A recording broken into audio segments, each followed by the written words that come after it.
the wrong side of yet another perilous line our country has crossed under Donald Trump. Today, we're all waking up in a country headed by a president who, when faced with empirical data that he doesn't like, will fire the government official who collected it. Yesterday, we all got some bad news, an alarmingly bad monthly employment report that revealed a far more fragile jobs market than we thought we had.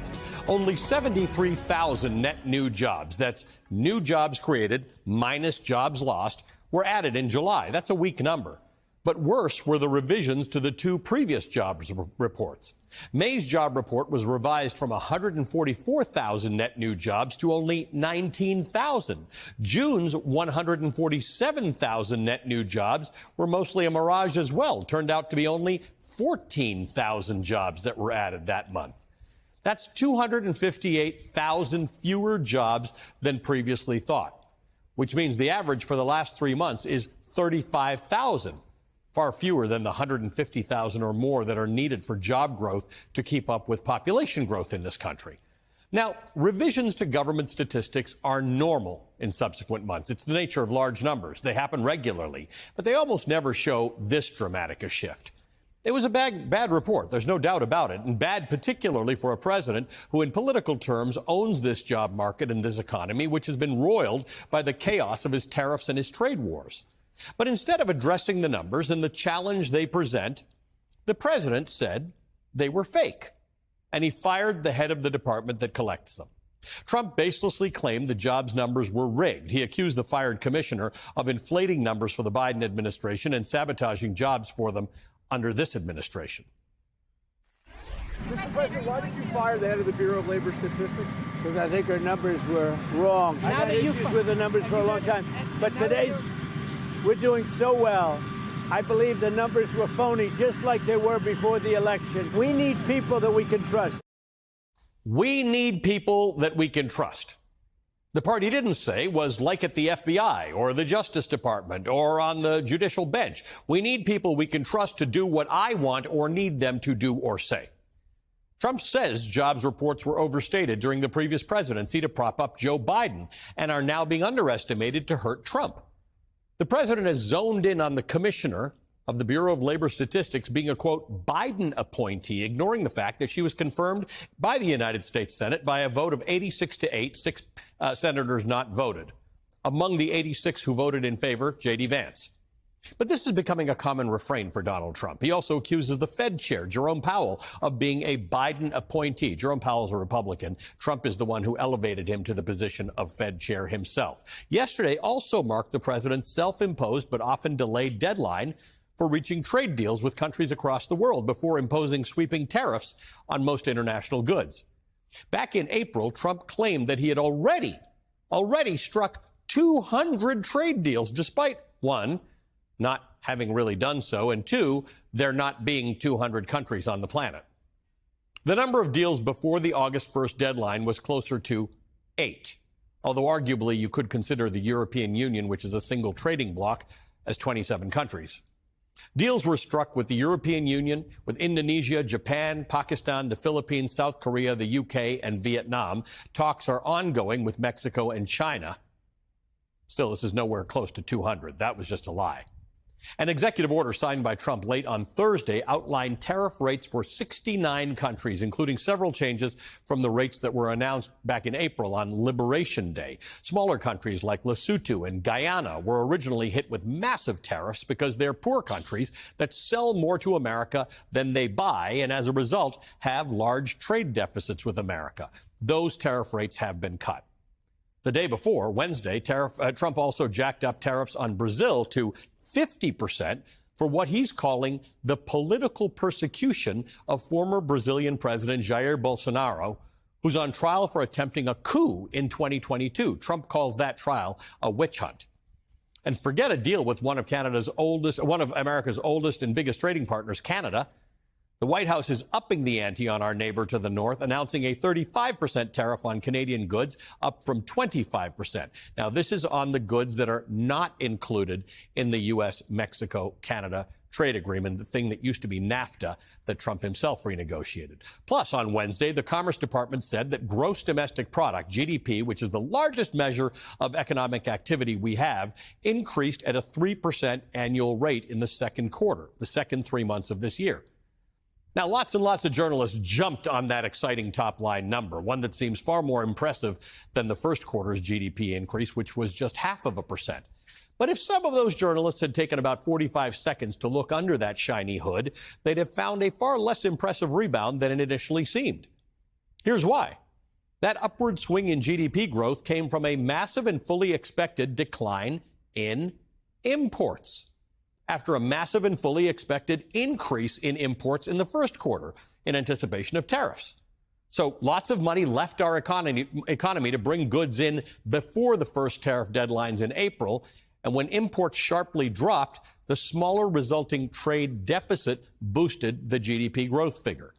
That's not so much evidence of economic prosperity as it is the result of a math equation and how GDP is calculated. Again, something that economics journalists should know.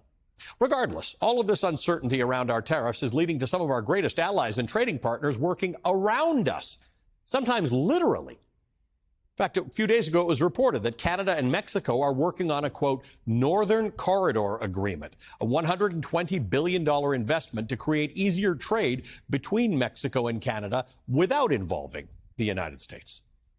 I want to talk more about this whole idea and where we're going. I'm joined by David L. Cohen. He's the former United States ambassador to Canada. Ambassador Cohen, good to see you. Thank you for being on the show with me. Ali, it's good to see you, and I'm hoping that my Philadelphia skyline background is making you jealous. It is, and it looks fantastic, and I will see you there soon. I also had as good a chance of seeing you in Canada. Until recently, you were the ambassador to Canada, and I just want to start with this point, and I think most Americans know this, and all Canadians know this. There are few relationships in the world like the relationship between Canada and the U.S. Sure, it's underpinned by trade, but it's actually, it's a lot. In a stark reflection of economic and political turbulence, the United States is grappling with a troubling jobs report and escalating trade tensions under President Donald Trump's leadership, as reported on Saturday, August 2, 2025. The latest monthly employment data revealed a fragile job market, with only 73,000 net new jobs added in July, a figure significantly weaker than anticipated. Compounding the concern, revisions to prior reports slashed May's job growth from 144,000 to 19,000 and June's from 147,000 to 14,000, resulting in a 3-month average of just 35,000 jobs, far below the 150,000 needed to match population growth. These revisions, while not uncommon, marked an unusually dramatic shift, signaling economic fragility exacerbated by Trump's trade policies, including sweeping tariffs and ongoing trade wars.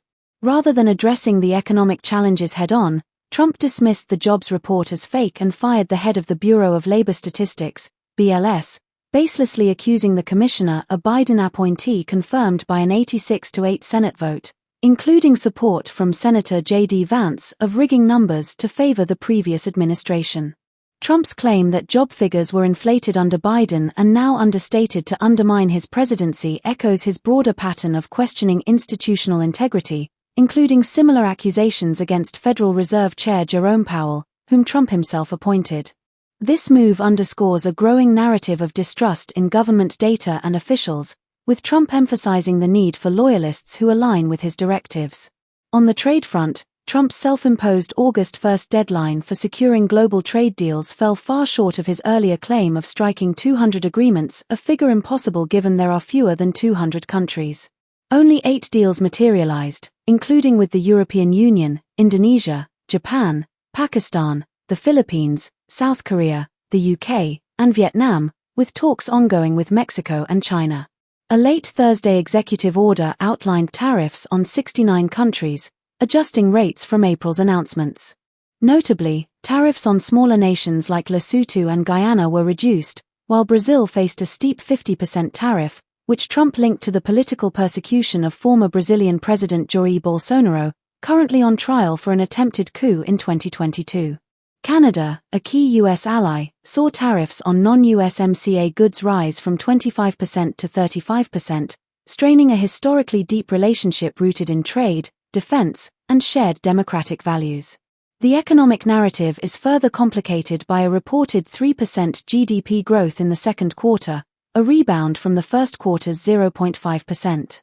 However, this uptick was driven by a sharp, expected drop in imports following a pre-tariff surge, artificially boosting GDP figures through reduced trade deficits rather than genuine economic strength. This nuance, often overlooked in initial reporting, highlights the volatility introduced by Trump's tariff policies. The fallout extends beyond economics, impacting U.S. alliances. Canada and Mexico are reportedly pursuing a $120 billion Northern Corridor agreement to facilitate trade bypassing the U.S., a move reflecting growing alienation among key partners. Former U.S. Ambassador to Canada David L. Cohen emphasized the deep U.S.-Canada relationship, underpinned by 150 years of shared values and cooperation in trade, defense, and global democracy. Yet, he noted a precipitous drop in trust during Trump's presidencies, contrasting with a recovery under Biden. Cohen remains cautiously optimistic about rebuilding ties but acknowledges the personal sting felt by Canadians, who perceive disrespect from Trump's policies. This confluence of economic missteps, aggressive trade tactics, and strained alliances paints a picture of a nation at a crossroads, navigating a leadership style that prioritizes loyalty over data and rhetoric over results, with consequences rippling across domestic and international landscapes.